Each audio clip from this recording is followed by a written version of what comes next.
Welcome to lesson 2 of Mastering Workplace Performance Online. This one is all about the ROI of productivity.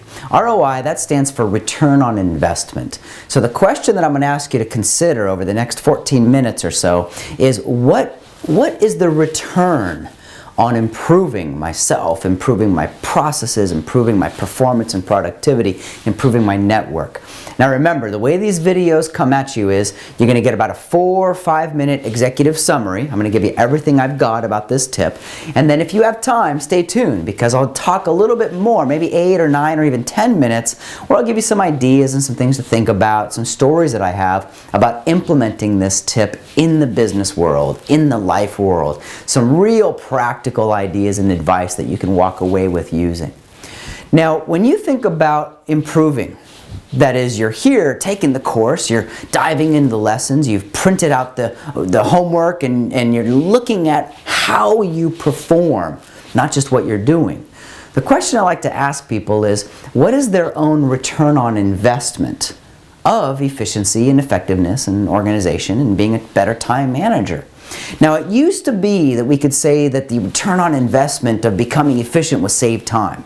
I don't think that holds water anymore. I just don't believe it myself, right? At the end of the day, I don't look back on the day and say, oh, wow, I was so efficient. Look I saved 10 minutes. Or, oh, look how productive I was. I have an extra 15 minutes. It's no longer the time that we're actually trying to get. It's no longer the time that we're after.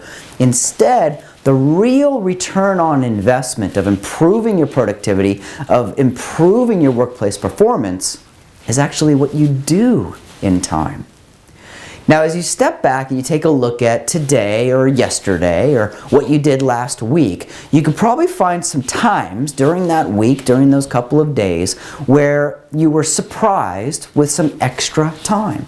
A meeting started late or was canceled. A trip that you were planning to take suddenly got delayed or postponed. Whatever happens during our week, our day-to-day, we will find these weird windows, these pockets of time.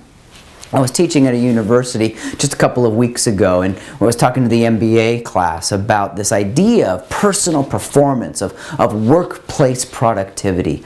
And the activity that I encouraged them to consider as a 5-day experiment was to study what their ROI of productivity is, and then find ways to get that, to go after that. And here's a real simple tool that you can use. If you pull out a blank piece of paper, and on that piece of paper you're going to write 3 columns. So column 1, column 2, column 3. At the top of the first column write 15, and then over on the middle column write 30, and then over here on the last column you'll write 60. And those are minutes. And then what I'm going to ask you to do just over the next 5 days is to start to consider, if you had an extra window, a surprise block of 15 minutes of time, if there was a gap between when a meeting ended and a meeting started, when something was supposed to end and something else was supposed to begin, if you had a 15-minute block, what could you do? What could you do to move the mission forward? Now, in 15 minutes, sure, there's not a lot of things you could do. I mean, I might be able to write one longer email. I could handwrite a gratitude or a thank you card. I could probably make a phone call to someone where 15 minutes would be longer than a transaction conversation. We could dive down, maybe get into something a little bit deeper, some problem solving or some challenge creation. In 30 minutes, what are some things that you need 30 minutes to work on, right? It's not worth it for me to sit down and work on the next chapter of the book if I only have a 15-minute block of time. But if I had 30 minutes, is there a part of that that I would need that amount of time to dive into?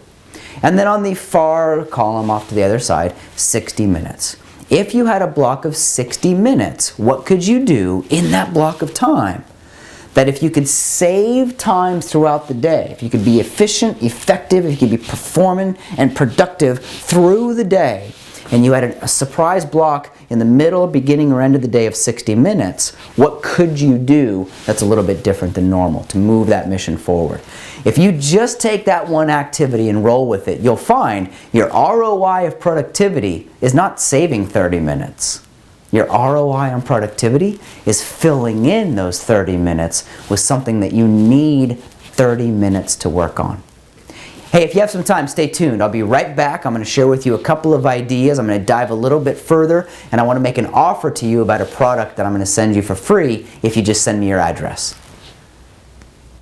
Hey, thanks for staying tuned. I know there's a lot more that we could talk about here. I just wanted to make sure that you saw the handout. This is the PDF that comes with all the lessons. You should have printed this off the front page of Mastering Workplace Performance Online, and inside that PDF is a single page for each lesson that we're going to go through. So this one here, titled The ROI on Productivity, you'll notice a couple of images up there, and I'm going to talk about this far one on the left for the most part of today. And one of the most powerful productivity tools, well, there's a lot of tools out there that help you in your productivity, right? Email and voicemail and the telephone and conference calling and the way that your desk is set up. But one of the most effective, amazing, and powerful tools that I know of when it comes to my own productivity, a blank piece of paper. I very rarely will leave the house without some place to write something down and something to write with. If you've been out to a coffee chat or if we've hung out for any amount of time, you know I've always got a Moleskine journal in my wallet. I've always got my little note cards. So that way, if I'm struck with an idea, if I see something that I want to remember to follow up on, I want to remember to look into, I want to remember to do when I get back somewhere, I've got that thing written down. Now, the ROI on that tool is not, oh, look at everything that I have to do. The ROI, the return on investment, is truly, I more often do what I said I would do.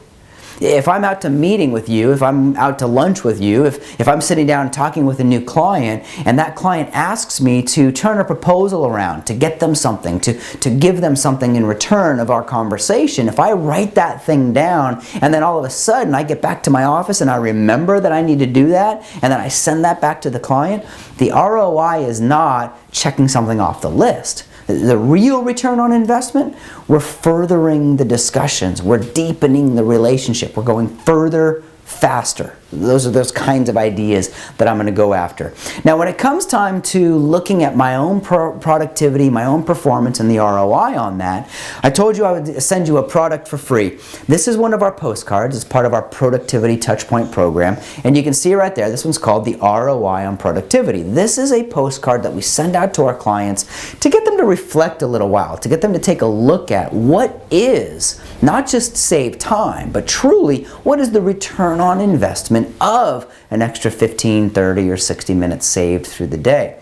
Our thesis is that the return on investment is not just saved time. It truly is what I now get to do with that saved time. On the back side of this postcard, you've got a couple of tips about things that you can do right away to take advantage of these surprise windows of time that we get. Most people can read about 200 to 400 words per minute. Most business books are anywhere between 180 and 220 pages long. If only you carried a business book around with you for the next week, and if only when a meeting is going to start 15 minutes late or a meeting ends 15 minutes early, if all you did was pull out that book and read for those 10 minutes, you could probably make it through some of those things that maybe you've been putting off because you haven't had the time. Now, I just spoke with Dan Pink. He was part of our interview series for the Mastering Workplace Performance program. Those of you who are in the performance or the productivity level, you know that you get access to all those live conversations. Everyone else, you get to hear those as recordings later on. And one of the things that Dan told me on the phone, and you can hear this, is he said, sometimes the real gift, the real power, the reason to write something down is actually to figure something out. So what is it that you would need a little bit of extra time to figure out? Do you remember in the executive summary of the video where I told you to make 3 different columns, right? A column for 15 minutes, 30 minutes, and 60 minutes. Now there's a lot of ways to play that. You can make this in a Word document and have it on your computer desktop. You can make this in an Excel file and be able to print different sides, different sizes of this. For me, when I'm working in the office here in California, I've actually got a big whiteboard behind me. And what I do is I take those 3x3 Post-its and I dump out of my head onto Post-its, 1 thought per Post-it, what it is that I'm thinking about, what it is I'm managing, what's coming at me. And then what I do is I turn around and actually organize those Post-its across the whiteboard in those sections. Because here's what I know. If I'm in the office for 3 or 4 or even 5 days, if I'm here for a solid week, I'm not going to do nothing, nor am I going to fill every hour with something to do. I'm going to schedule some phone calls, I'll schedule some meetings, I'll schedule some work sessions.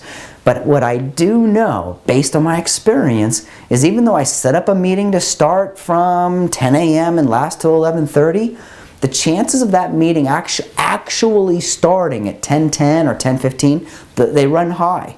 And then once I get someone on the phone, my intention is to end on time or early. And those of you who lead meetings, I encourage you to practice with this mindset for the next week. On time or early, on time or early, on time or early.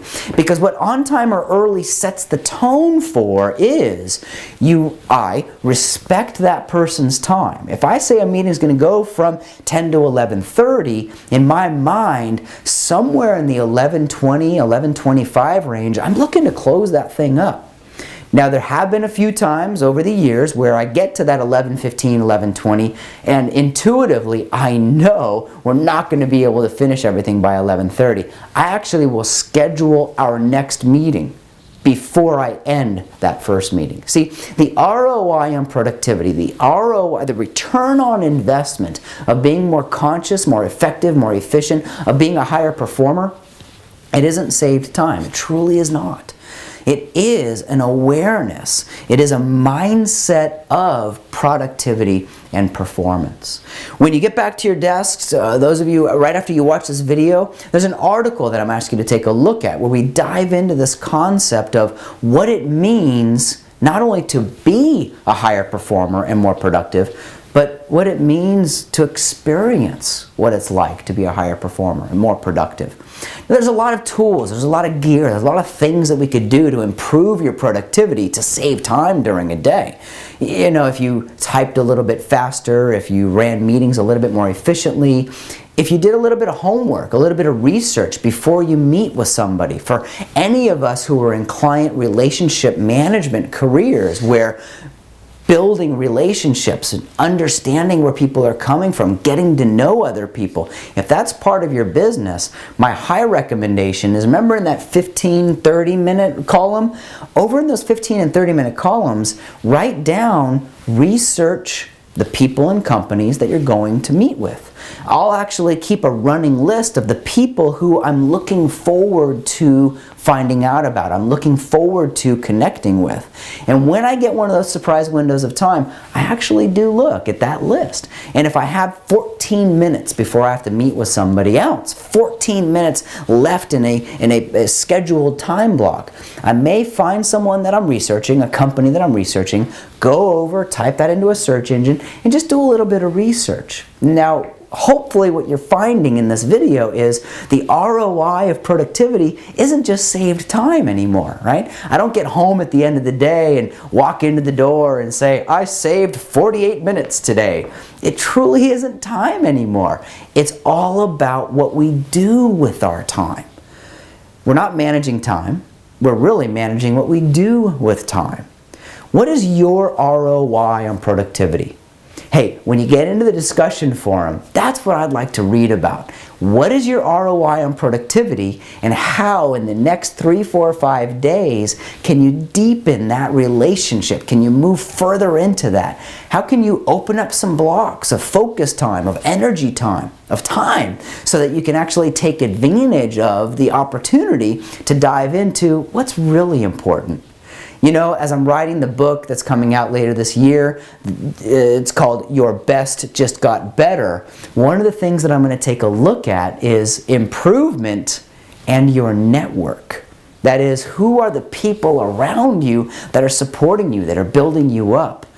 An ROI, right? A return on investment of being more effective and efficient during the day is I might be able to open up some blocks of time in the next week to go have lunch with a coach, to go have lunch with a mentor, to go have lunch with a friend. If I can free up some time over here and apply that time, energy, and focus over here, that ROI, that might be huge. All right, Thanks for staying tuned. There are a lot more videos to come. There's a lot more lessons to come. As soon as you stop watching this, go in, read that article, and then underneath that, please add a comment or two to the discussion forum, add a question to the discussion forum. We're all here to help each other. I'll talk to you soon.